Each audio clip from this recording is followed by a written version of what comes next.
Let me explain something to you. If you ever meet an individual, and I'm talking to you ladies, and I'm talking to you men, if you ever meet a woman, ladies, if you ever meet a man, and they tell you that they are separated, they're married, but they're separated, whatever the reason behind it is, I need for you to run for the border. Literally. Run like Forrest. I'm talking Jackie Joyner Kersey. I'm talking Harriet Tubman in the middle of the night. Okay? Like a thief in the night. I need you to immediately run. I don't care what the reason behind it is. Do not allow yourself to get involved with any individual who says they are married but separated. Okay? Welcome to Receive and Relate. If this is your first time here, my name is Tara Walker. I'm so glad you clicked on this episode for story time, and I'm so glad you are here. If you are a returning subscriber and or a returning visitor, hey y'all, hey. Yeah, I meant what I said. Okay, run. I'm talking if it's a text message, click the block. Go to your settings, hit their contact info, go down to block. That's for iPhone users. I don't know how it is on Android. Y'all should know, okay? If it is a message on social media, go to their page, hit the profile, hit block. Run. Do not have any type of contact with them ever again. If this person tells you that they are married but separated, let me tell you why. God, with his amazing, matchless, and marvelous self, will never, and I had to learn this. This is why I'm telling you. This is why I'm warning you guys this. I'm trying to help you from a treacherous, tremendous amount of spiritual warfare. Okay, please don't do like me. Okay, God will never present to you the person that he has for you connected still with somebody else, meaning they still have the baggage or whatever, and that is, whatever their situation may be, they will not still be connected in any type of way in marriage. Okay, your person that God has for you, even if previously was married, like for me, I remarried, okay, to the wonderful man of God that I have now, that God chose for me, and always had for me anyway, but I married him when I was completely divorced, and I'm talking 7 years later divorced from my husband. Okay, so there was no connection, there was no baggage, there was no separation. We were absolute divorced. Okay, he will never bring you somebody that is I don't care what the argument somebody was. I'm telling you, it's a lie. Go to God himself. He will never bring you somebody that is still legally married to somebody. They will either he'll maybe 6 months divorce, a year divorce, or whatever, but they will be legally divorced, okay, when you all connect. Okay, they will not be still married in any type of way. I don't care if the person tells you that they ain't been living in the same household for a decade. Are they still married in the court of law? When you go to the search engine and put in the courthouse, does this say any documents on it that says divorce? Okay, then they're married. Run, Forrest, run. And I promise you, I'm not being funny or being facetious. God wants me to stress this, because had I done this, I wouldn't have went through what I went through with this person. Okay, so now got that out of the way. I revealed to y'all on the last episode how this person gave me this fake testimony. I would much later find out that it was, but during the time that he gave it to me, I was captivated because like I said on a couple episodes before, I love a good testimony. I'm talking about I love a gutter testimony. Okay, I'm talking about somebody from trenches, whatever sin you was in. You understand what I'm saying? And I relate to that because of where I come from. You know what I'm saying? I was a person addicted to pornography and masturbation and full of lust and all this other stuff. Okay, read the book Cage Girl. Okay, that's my memoir. Shameless plug. Anyway, so I love to hear anybody's testimony. And so that was how this person, and I'm not gonna go back over the testimony again. If you want to know what the fake testimony was, click the last episode, okay? So that's how they pulled me in. So I began to now I'm starting to talk to this person more and more. Also, you got to understand, I am now, this is 2015 when I started talking to this individual. And so I'm now divorced at this time, a year and a few months. So I saved, I'm rededicating my life back to Christ, but I'm also like praying to God now. At this time I am, which naturally it was okay to do this for a new spouse, right? And so, and again, like I said, I wasn't physically attracted to this person, but how they kind of like got me to kind of emotion. It was really a really definitely an emotional soul tie. The Lord just told me that because of the testimony and what they began to tell me what was happening in their life now.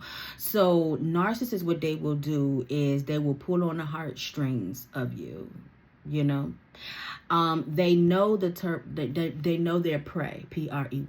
Okay, just understand that narcissists know their prey. And so that's, like I said, that's how he was able to pull me in. So we began to still keep talking and talking and talking. And then he reveals to me that he's married. He says he's married, but he's separated. And so I said, okay, well, why are you separated? So he begins to tell me this story, and I don't know how true this is, and I really don't care whether this is true or not. The point of the matter is what I told you in the beginning of this video, is that as soon as he told me that he was married, but he was separated, I should have cut all contact with him.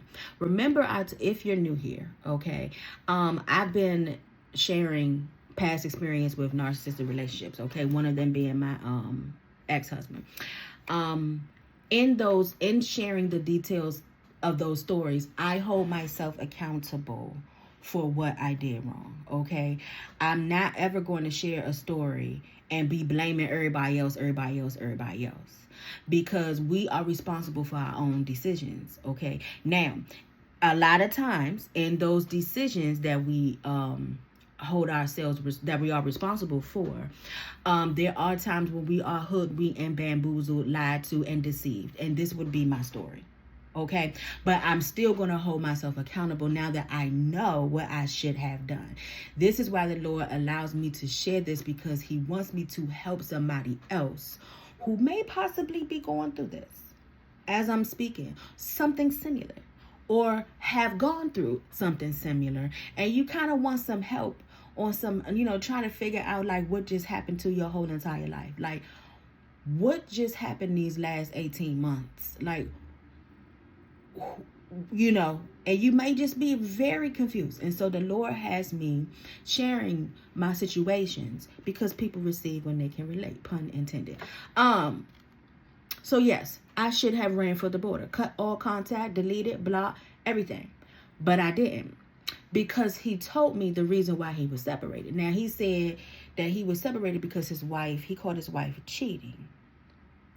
Now, his story is, now remember, okay, so he's supposedly supposed to be saved, right? I might have missed that part. I might have forgot that part in the last testimony, in the fake testimony. I believe he told me after what happened, go back and watch it, that he gave his life to Christ and he started going to this church, and the pastor was a deliverance minister, and so now he's saved. Okay, so like I said, go back and watch the fake testimony video prior to this. So he's telling me, okay, how he found out his wife was cheating. So he says something told him to go to this hotel one night. And remember, this story is, I've heard this story 10 years ago. So I'm just trying to remember as much as I can, okay? And so supposedly something told him to go to this this hotel. Now, when I do like this, something told him, because remember, supposedly he's supposed to be a saved person right now. I would later find out that was a lie too. Anyway, so his language, he's trying to relate to me with the something told him as if it was God telling him. Okay, get it? Okay. And so something told him to pull up to this hotel. And when he pulled up to the hotel, he went, I think he said he knocked on the door, and or did he not knock on the door? I don't know if he kicked the door down or whatever. Come to find out, also the wife and the lover, come running out or whatever, and he beat the lover or whatever. He fought him or something like that or whatever. And so again, remember, narcissists, they pull on your heartstrings. So I'm like, oh, wow, you know what I'm saying? I'm so sorry that happened to you, da-da-da, blah, blah, blah, blah, woo, woo. And I was like, dang, that's messed up, blah, blah, blah. So then he tells me, okay, hear this, y'all. If I didn't run the first time, I should have definitely ran with this, okay? He tells me that they're still living in the same household, he and his wife. They're living in the same apartment, but they don't speak to each other. They don't have marital relations with each other. He said he couldn't trust her no more after that. He didn't want her no more after that. The only reason they're staying together at the moment is for their youngest. He had a younger daughter at the time. And he didn't want them to have like separate households and blah, blah, blah.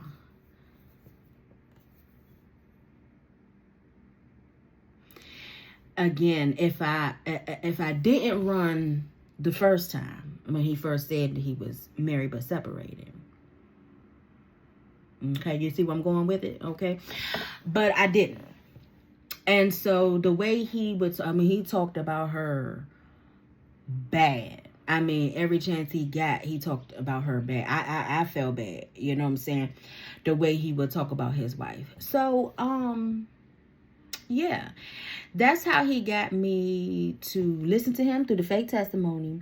He told me he was married, separated, but he forgot that I had just divorced like a year and almost 2 years prior, right? And so I still knew how to go on Maryland. I think it's called Maryland case search. I'm in the state of Maryland. Case search, and you could pull up anybody's case, you know what I'm saying, you had a name, their first name, last name. I don't even think you need to give date of birth, just first and last name, and you can search to see if you can see somebody's case. And that's what I did, right? Must have didn't think I was going to do that. So I did that. So I go in and put this first and last name, and I think I even knew his birthday, as a matter of fact, and found it. Didn't find anything. Nothing pertaining to this testimony, this fake testimony that he told me about, and definitely nothing pertaining to, because it'll show you, you know what I'm saying, okay, I'm sorry, I forgot to tell y'all this. He said that the papers were filed, and so that was one of the reasons. Also, yeah, that was one of the reasons why I went, because he told me that the papers was filed. So I was so curious. Let me go see. Not near paper. Ain't say nothing about legal separation. Ain't say nothing about papers was filed. Nothing like that. No, nothing about any divorce, marriage, nothing. I'm talking about in terms of being separated or papers being filed. So I went back and told him. Excuse me for a second. I told him, I said, hey, I remember you telling me that she had filed papers, she or him, I don't care, it doesn't matter, that wasn't filed. And I went to go look, and I didn't see anything. I ain't never met a person, the gas litivity, okay, I don't even think that's a word, but it's a word for this video, that he gave me. Honey, He says, first of all, okay, he nicknamed me Private Eye. He started calling me PI because I did that. Because as a matter of fact, when I said it, I remember him pausing like, oh shoot. You know what I'm saying? And that's probably what he was thinking. Oh shoot, like how I'm gonna get out of this. And he gave me some lame excuse, y'all. Something like, oh, she just did it not that long ago. Maybe it's not updated yet. Something along the lines of that. Something along the lines of that. That was a whole entire lie. And here we now are on reason 3. Why I should have ran like Forrest and like Harriet Tubman. But I didn't. I still stayed. I allowed the gaslighter to give me the gaslitivity conversation and communication that he did, and I accepted it. So because now I'm starting, remember how I told you in the beginning, I think I said this in the beginning of this one, or maybe yesterday, or maybe in a previous one, that I now have an emotional soul tie with him.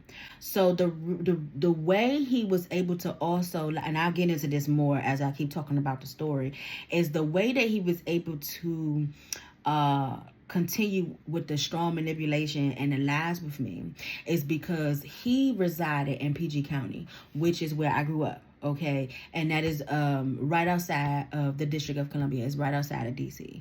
I was living here where I live now. Actually, I was living in the county of Baltimore at the time. I live in Baltimore City right now, but I was living in Baltimore County. So that was, the drive was a good, really, because from here to DC now is about 45 minutes with no traffic. But in the county, it's a little further. So we talking at least an hour drive, okay, away.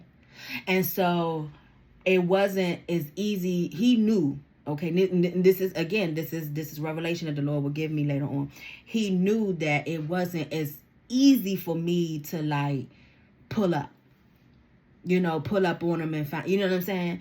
And so even I knew exactly where he lived. I knew the apartments he was talking about he lived in because I knew somebody that lived over there. I knew the area. I knew exactly where he lived. But he knew I wasn't going to be able to pull up. And so because we didn't see each other, on a everyday basis. And also, let me make sure I put this in here. We never, ever, now this was not somebody I had sex with. We never, ever, the entire year and a half, maybe a little longer, situationship, because it wasn't a relationship. We had intercourse. Okay, I never had intercourse with this man. The furthest that he got with me was first base. I think that's first base. Yeah, with the breast. Let's just put it like that. And that was the thing that he got with me. That was the furthest he got. The first time he violated me when I was, you was gonna call it, I don't care how good it felt in my body. I was 13 and he was 19. Okay, so that was the furthest he got with that back then, and that would be all he ever did.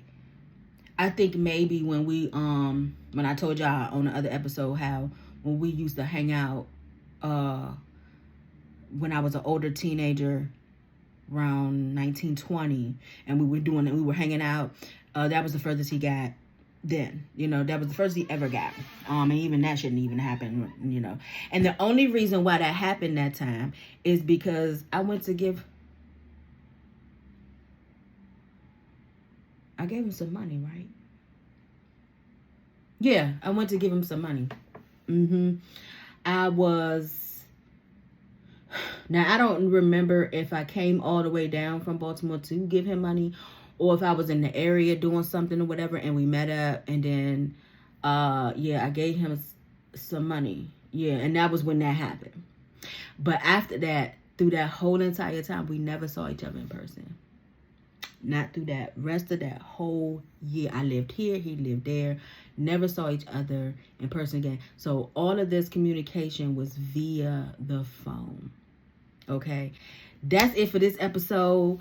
If you are not a subscriber, I would encourage you to subscribe. If you can relate to anything that I have said in this video thus far, child, don't do it. please, y'all, listen to me. Run. If they say they are married but separated, run. Okay, and run fast. Drop a line for me in the comments if you can relate. Because people receive when they can relate. And I will see you on the next episode. Okay, I love you, but know that God loves you so much more. I can't specify this. I can't stress this much more.